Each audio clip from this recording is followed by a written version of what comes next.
हाय। आज की इस वीडियो में हम पढ़ेंगे स्टीफन बोल्ट्जमैन नियम, न्यूटन का शीतलन नियम और वीन विस्थापन नियम। तो सबसे पहले देखते हैं स्टीफन नियम, स्टीफन बोल्ट्जमैन नियम। हम जानते हैं कि प्रत्येक वस्तु प्रत्येक ताप पर रेडिएशन यानी उष्मा को उत्सर्जित भी करता है और अवशोषित भी करता है। हम ये भी जानते हैं कि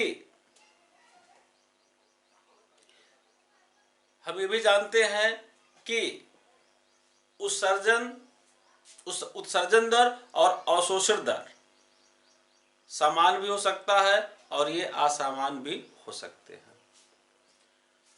स्टीफन बोल्ट्जमैन नियम में हम स्पेशली उत्सर्जन पे बात करेंगे। हम जानते हैं कि जब किसी वस्तु को गर्म करते हैं यानी उसका ताप बढ़ाते हैं, किसी वस्तु को जब हम गर्म करते हैं यानी उसका ताप बढ़ाते हैं, तो उसमें से उत्सर्जित होने वाली रेडिएशन की मात्रा भी बढ़ती है, यानी विकिरण ऊर्जा की मात्रा बढ़ती है। कब? ताप बढ़ाने पर। यानी अगर जब हम किसी वस्तु का टेम्परेचर बढ़ाते हैं तो उससे उत्सर्जित विकिरण ऊर्जा का मान भी बढ़ता है। कितना बढ़ता है, इसी के बारे में स्टीफन और बोल्ट्जमैन ने प्रयोगों के आधार पर बताया कि उत्सर्जित विकिरण ऊर्जा बढ़ाए गए वस्तु के ताप के चतुर्थ घात के अनुक्रमानुपाती होता है।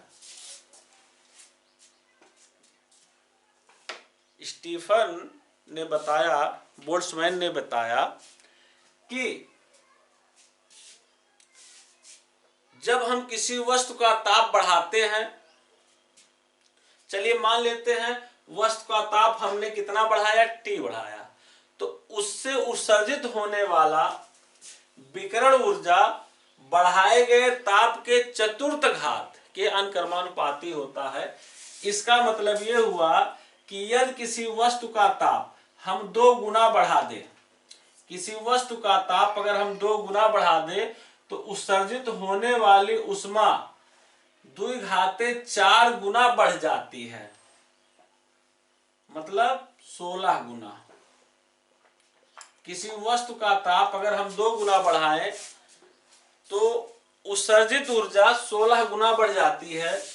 इसी प्रकार अगर किसी वस्तु का ताप हम 3 गुना बढ़ाएं तो उत्सर्जित जो उष्मा होता है बढ़ाए गए ताप के चतुर्थ घात के अनुक्रमानुपाती होता है।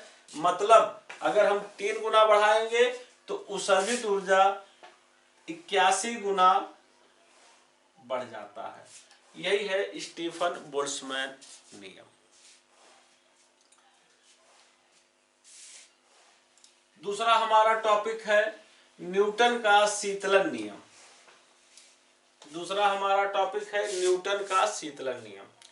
न्यूटन का शीतलन नियम क्या है? न्यूटन का शीतलन नियम यह है कि किसी वस्तु के ठंडा होने की जो स्पीड होती है, किसी वस्तु के शीतल होने का जो स्पीड है वो तापांतर के अनुक्रमानुपाती होता है। यानी शीतलन जो दर होता है, कूलिंग स्पीड, ठंडा होने की दर, यानी शीतलन जो दर है, ठंडा होने की जो स्पीड है वो अनुक्रमानुपाती होता है तापांतर के। प्रारंभ में तापांतर अधिक होता है। समझिए, जैसे इसको एक उदाहरण से हम समझते हैं। चलिए मान लेते हैं ये कोई वस्तु है, इसका टेम्परेचर है 70 डिग्री सेल्सियस। ये जिस वातावरण में, एटमॉस्फेयर में रखा हुआ है, जिस परिवेश में रखा है, उसका टेम्परेचर है 30 डिग्री सेल्सियस। तो प्रारंभ में स्टार्टिंग में इनके तापों में कितना अंतर है? 40 डिग्री सेल्सियस का। कुछ समय बाद इसका टेम्परेचर 70 से घटेगा, इसका टेम्परेचर 30 से बढ़ेगा।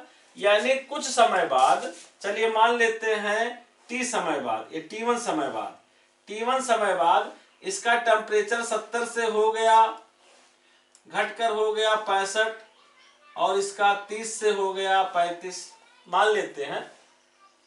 अब देखिए कुछ समय बाद यानी T1 समय बाद ये तापांतर आपका हो गया 30 डिग्री सेल्सियस, और कुछ समय बाद T2 समय बाद इसका टेम्परेचर घट के 60 हो गया, इसका टेम्परेचर बढ़ के 40 हो गया। अब यानी T2 समय बाद तापांतर हो गया 20।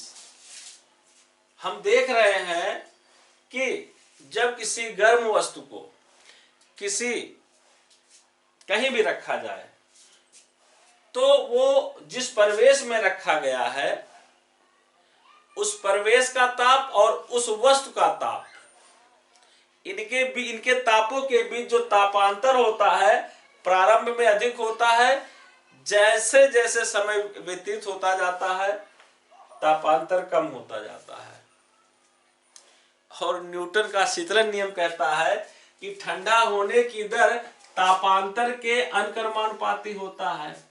इसका मतलब ये हुआ कि दिए गए उदाहरण में ये वस्तु प्रारंभ में इस स्पीड से ठंडा होगा, बाद में T1 समय बाद इस स्पीड से ठंडा होगा, T2 समय बाद इस स्पीड से ठंडा होगा। इसका मतलब ये हुआ, न्यूटन का शीतलन नियम ये कहता है सीधा सीधा कि कोई वस्तु उसके जो ठंडा होने की स्पीड है प्रारंभ में अधिक होती है, जैसे जैसे समय गुजरता जाता है उसके ठंडा होने की स्पीड कम होती जाती है, और एक समय जब वस्तु का ताप उसके चारों तरफ एटमॉस्फेयर के ताप के बराबर हो जाता है, उस स्थिति में कूलिंग स्पीड 0 हो जाता है। यही है न्यूटन का शीतलन नियम। न्यूटन का शीतलन के शीतलन नियम को अगर हम एक ग्राफ से देखें तो ये H आप ताप को दर्शा रहा है, ये H समय को दर्शा रहा है। यदि ताप और समय के बीच ग्राफ खींचे तो वो ग्राफ हमें कुछ इस प्रकार मिलेगा। इस ग्राफ को ये ग्राफ हमें प्रदर्शित कर रहा है बता रहा है कि जैसे जैसे समय गुजरता गया है उत्सर्जित ऊष्मा की मात्रा, उसका ताप यानी कूलिंग स्पीड कम होता गया है। आइए समझते हैं बीन विस्थापन नियम को। बीन विस्थापन नियम को एक उदाहरण से समझते हैं। जब हम लोहे की छड़ को गर्म करते हैं तो लोहे की छड़ प्रारंभ में हमें लाल दिखाई देता है, फिर कुछ समय बाद वो हमें पीला दिखाई देता है, और अंत में जैसे जैसे हम उसका ताप बढ़ाते जाते हैं यानी प्रारंभ में लाल है, कब? जब ताप उसका कम है, स्टार्टिंग में उसका ताप बढ़ा रहे हैं तो इसका कलर लाल से पीला होता है, और ताप बढ़ाते हैं तो कुछ समय बाद इसका कलर श्वेत हो जाता है। हम जानते हैं, हम लोगों ने पढ़ा है कि बैजानीपीनाला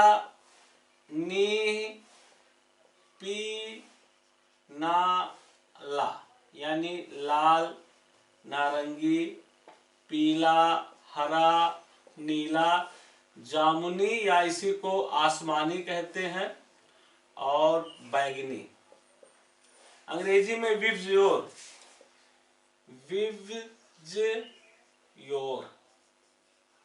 ये है आपका रेड, ये है orange, yellow, green, blue, indigo, violet. ये हम लोग पढ़ चुके हैं वर्ड विक्षेपण पे। हम लोग जानते हैं कि लाल रंग का जो तरंग दैर्घ्य होता है, लैम्डा होता है, ये कम होता है। सॉरी, लाल रंग का जो रेडिएशन होता है, इसका लैम्डा अधिक होता है, इसका वेवलेंथ अधिक होता है, इसका वेवलेंथ अधिक होता है। और बैगनी रंग का जो रेडिएशन होता है, इसका वेवलेंथ कम होता है इसकी अपेक्षा। यानी अगर हम ऊपर से नीचे आए तो तरंग दैर्घ्य घट रहा है, तरंग दैर्घ्य घट रहा है। यानी ऊपर से नीचे अगर हम आए तो तरंग दैर्घ्य का घटता क्रम है, ऊपर से नीचे आए तो तरंग दैर्घ्य का बढ़ता क्रम है, बढ़ता क्रम है। यानी बैगनी रंग, ध्यान दीजिएगा, बैगनी रंग का तरंग दैर्घ्य सबसे कम होता है, लाल रंग का तरंग दैर्घ्य सबसे अधिक होता है। समझिएगा, जब हम लोहे को गर्म करते हैं स्टार्टिंग में, जब उसका ताप कम होता है तो लाल रंग की किरण उत्सर्जित करती है, इसीलिए प्रारंभ में वो लाल दिखाई देता है। जैसे जैसे हम उसका ताप बढ़ाते जाते हैं, वैसे वैसे उसमें से जो निकलने वाली विकिरण का क्रम है, सबसे पहले लाल निकलेगा, और गर्म करेंगे नारंगी निकलेगा, और जैसे जैसे उसका ताप बढ़ाते जाएंगे, ऊपर के कलर के रेडिएशन भी उसमें से निकलने लगते हैं। यानी लोहा इन कलर के रेडिएशन को भी उत्सर्जित करने लगता है। यानी कम ताप पर वो लाल को उत्सर्जित करेगा, ताप बढ़ाएंगे नारंगी, पीला, हरा होते होते बैगनी को भी उत्सर्जित करने लगेगा।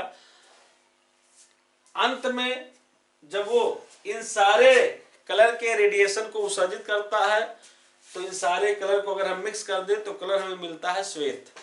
इसीलिए लोहा प्रारंभ में लाल दिखाई देता है, बाद में लाल से नारंगी होते हुए पीला, और अंत में हरा हो जाता है। यहां ध्यान से देखिए, यहां हो क्या रहा है। यानी जब ताप हमारा कम है, उस स्थिति में हमें लाल रंग का रेडिएशन निकल रहा है, और इसका जो वेवलेंथ होता है, इसके तरंग दैर्घ्य की अगर हम बात करें तो इसका तरंग दैर्घ्य इनकी अपेक्षा अधिक होता है। यानी कम ताप पे अधिक वेवलेंथ का रेडिएशन निकल रहा है, और अधिक ताप पर, जब ताप हमारा अधिक है, तब हमें बैगनी रंग का रेडिएशन निकल रहा है, जिसका वेवलेंथ कम होता है, बैगनी कलर का जो रेडिएशन है उसका वेवलेंथ कम होता है। यानी ताप को जब हम बढ़ाते जाते हैं तो उससे उत्सर्जित होने वाली जो रेडिएशन है उसका वेवलेंथ अधिक से कम होता है। कब? जब ताप को हम कम से अधिक करते हैं तो तरंग दैर्घ्य कम होता है। यानी T टेम्परेचर, यानी जो हमारा टेम्परेचर है T, लैम्डा के व्युत्क्रमानुपाती है।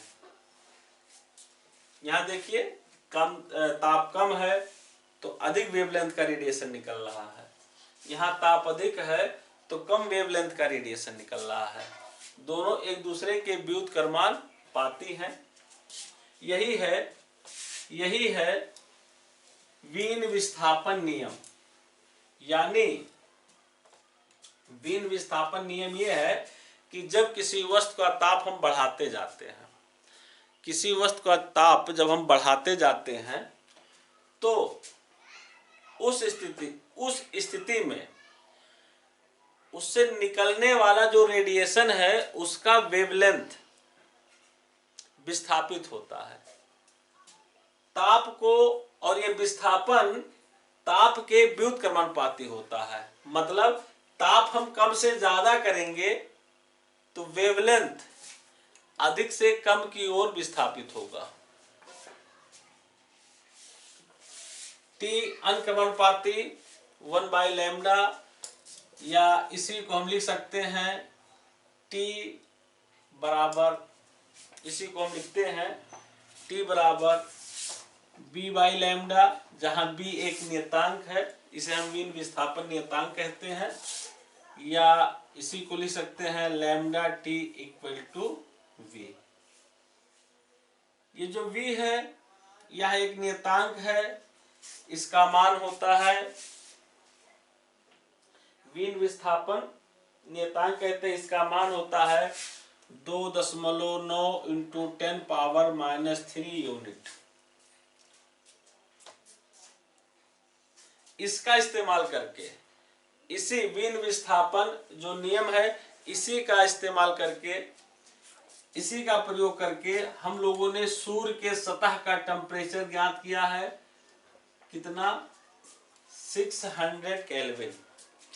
इसी नियम का इस्तेमाल करके हम लोगों ने चंद्रमा के सतह का टेम्परेचर भी ज्ञात किया है। इसी प्रकार हम इसका इस्तेमाल करके हम अन्य ग्रहों के ताप का वैल्यू भी ज्ञात कर सकते हैं।